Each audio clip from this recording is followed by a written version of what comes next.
Hi, I'm Dr. Eric Cobb of Z Health Performance, and today we are talking about respiratory muscle strength training and low back pain. If you are new to Z Health, we have for the last 2 decades been working with world-class doctors, coaches, and therapists around the world. So if what you hear today is interesting to you, you're interested in brain-based training, make sure to check out all of our free resources and subscribe to this blog because we have a lot of them. All right, for the last 5 weeks, we've been going through a series on low back pain. And one of the things that I keep emphasizing is that there is no set or perfect protocol or set of exercises that are ideal for every back pain presentation. So we're trying to give you ideas of different things that you can do, as well as a lot of brain tricks, if you want to call them that, that you can use to enhance the exercises that you're already using to help manage whatever it is that you're experiencing. So today I want to talk about something that's maybe a little bit more unusual, and that is what is called resisted respiratory strength training. Whenever we look into the research literature, very often when we hear people talking about breathing for low back pain, it's focused on abdominal breathing, diaphragmatic breathing, which is great, and also a lot of focus on relaxation and relaxed styles of breathing, which can definitely help reduce stress in multiple ways, which will in many cases impact on low back pain. But there is also a growing body of evidence that says, you know what, if we can train the respiratory musculature to be stronger, that can also have a very positive impact on low back pain. Because when you look at all the muscles that are involved in breathing, there's a lot. And all of them are related to how much stability we have through the chest, through the low back, and through the pelvis. So what I would recommend is that you pick up a respiratory muscle strength training device. This one is called the breather. It has little dials on each side, and one says exhale, one says inhale. So basically you can decide how much resistance you want to create in breathing, both on inhalation and exhalation. Now, most of the research to date looking at respiratory muscle strength training for low back pain has focused on the inhale.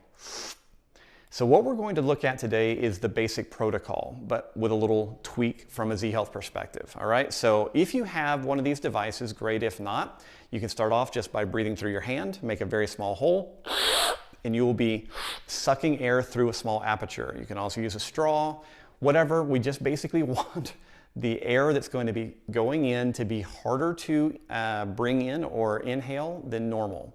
So normally what I recommend people do is if you have a device or you're starting off, you use a low level of resistance just to get used to the process, all right? So whenever we do inspiratory muscle strength training, we want the inhalation, to be forceful and fast.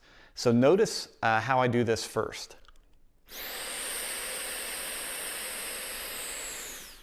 That's about a 4 or 5 second inhalation, and that is not what we're looking for. All right, the goal here is not to maximally inhale all the air that you can, but instead to within 1 to 3 seconds, inhale as much as you can. So it should be sharper and more forceful. So this is what it should feel and sound like.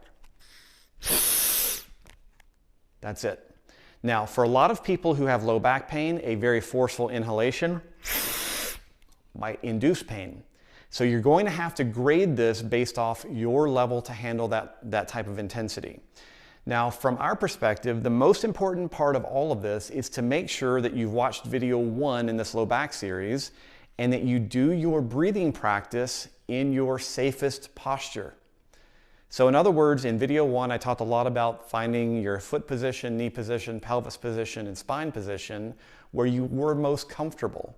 So if, for instance, you found that internal hip rotation with a tucked pelvis with left rotation was where you felt, hey, my back feels pretty good here, that's where I would actually have you practice your inspiratory muscle strength training.